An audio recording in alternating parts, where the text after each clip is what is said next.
This is the VOA Special English Health Report.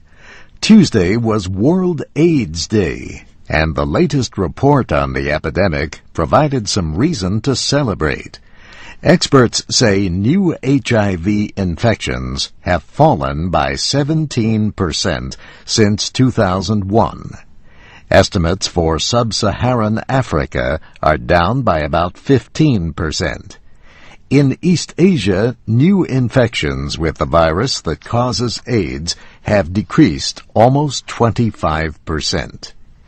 In Eastern Europe, the epidemic has leveled off, but new infections appear to be rising again in some countries.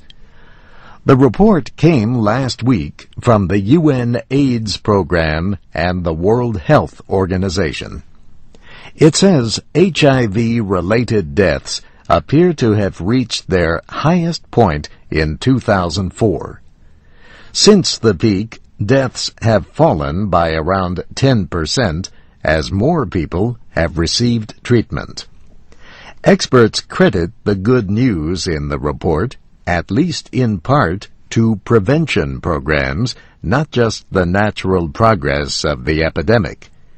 Yet, the report points out that while the AIDS epidemic is changing, prevention programs are not. Karen Stanetsky at UN AIDS says few programs, for example, are designed for people in secure relationships, or people over 25, or the newly single.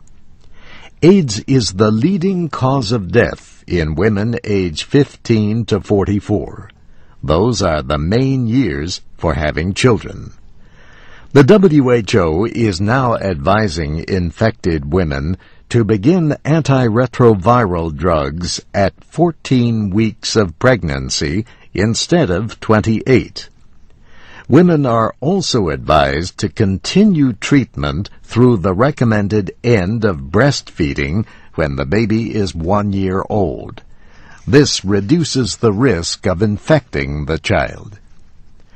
Treatments and population growth mean more people than ever are living with HIV. The latest estimates say almost 33.5 million have the virus. There were 2 million AIDS-related deaths last year and 2,700,000 new infections. About 2/3 of the people with HIV are in sub-Saharan Africa. Hardest hit is South Africa. On Tuesday, President Jacob Zuma announced an expansion of testing and treatment.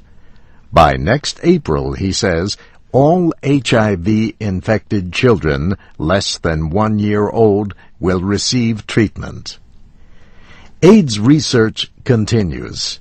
On Monday, the United States said it will hold the 2012 International AIDS Conference. The event has not taken place here since 1990 because of restrictions against visitors with HIV.